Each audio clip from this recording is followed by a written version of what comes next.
10 लाख लोगों को मार्स पर ले जाने का सपना एलन मस्क ने देखा है, जो विश्व के इस समय सबसे रईस व्यक्ति है और स्पेस एक्स के मालिक हैं। उन्होंने वो कारनामे करके दिखाए हैं कि सब अचंभे में है। इसी वजह से आज वो रिचेस्ट पर्सन है ऑफ द वर्ल्ड, है ना। तो क्या ये पॉसिबल हो पाएगा कि अगले सालों के अंदर 10 लाख लोगों को मार्स पर ले जाना? तो उन्होंने वो जो प्लान बताया उसी को एक आसान भाषा में हम क्या बता रहे, जिससे सभी को समझ में आ जाए। तो सबसे पहले उन्होंने कहा है कि अभी हम अर्थ पे हैं और स्पेस शटल से, यानी कि जो स्टारशिप है, स्टारशिप से हमें पहले नंबर पे मून पर पहुंचना चाहिए और मून पर हमें बस्तियां बसानी चाहिए, जो कि चंद्रमा से मून की दूरी मात्र 3,84,400 किलोमीटर है। और फिर इस मून मिशन पे हमें बस्तियां बनाकर फिर वहां से हमें क्या मिशन मार्स की तरफ बढ़ना चाहिए।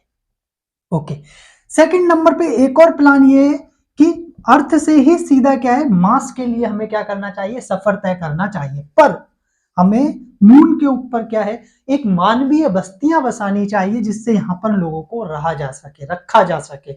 ऐसा एक अनुमान भी है कि करीबन करीबन 2000 मतलब 28 तक अर्समेनियर लोगों को मून पर ले जाने का प्लान भी है, बस्तियां बसाने का। अच्छा, फिर उसके बाद मून मिशन को बस्तियों के थ्रू अर्थ में नहीं फिर मार्स पर ले जाना है और मार्स पर बस्तियां बसानी है और फिर उससे आगे के सितारों को क्या करना है, हमें कवर करना है। क्या अब देखो, मार्स पर ही हम नहीं रुकने वाले हैं, मार्स से फिर हम क्या करेंगे, देखेंगे कि उससे आगे हो सकता है। आज सबसे बेस्ट जो है वो क्या है, स्पेस शटल है, अर्थ में नहीं आ रहा, या फिर स्टारशिप है, ठीक है। और हो सकता है उससे भी बेटर कोई टेक्नोलॉजी आ जाए, पर हमें मार्स पर बस्तियां बसानी चाहिए। अच्छा, अब इनका डिस्टेंस कितना है, यहां पर जो ये सन है, सन से डिस्टेंस 150 मिलियन क्या है, 150 मिलियन किलोमीटर दूर है अर्थ, अर्थ में नहीं है।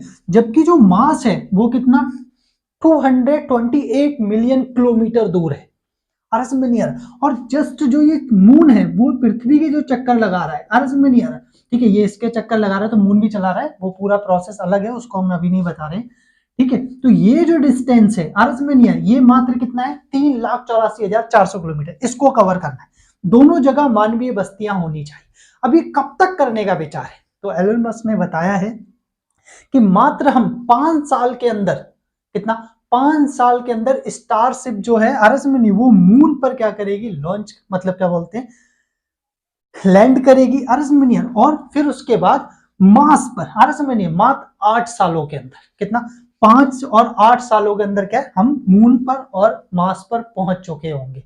और वो दिन दूर नहीं है, अर्थ में नहीं, क्या वो दिन दूर नहीं है जब ऐसा होगा कि लोग एक जगह से दूसरी जगह पर क्या है, जो सैटेलाइटें होंगी अर्थ में, यानी कि जो स्टारशिप जो मतलब स्पेस शटल होंगे, वो किधर की तरफ जा रहे होंगे, मून की तरफ, अर्थ से मून, अर्थ से मार्स की तरफ। यानी कि जैसे आज हम फ्लाइट में बैठते हैं, अर्थ में नहीं है, कभी ऐसा हमें अनाउंसमेंट सुनने को मिलेगा, this flight number 28967 is going to take off from this station to Mars. Starship सबसे बड़ा रॉकेट है जो हमें चंद्रमा ग्रह तक और मंगल ग्रह तक लेकर जाएगा, ऐसा एलन मस्क कह चुके हैं।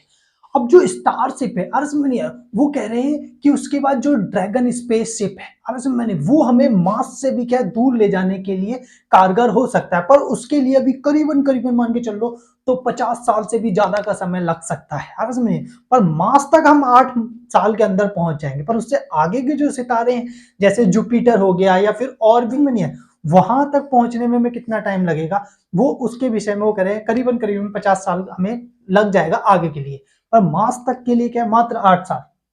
मानव सभ्यता एक ग्रह से दूसरे ग्रह का सफर तय कर चुकी होगी और ये कितने गर्व की बात होगी मानव जाति के लिए।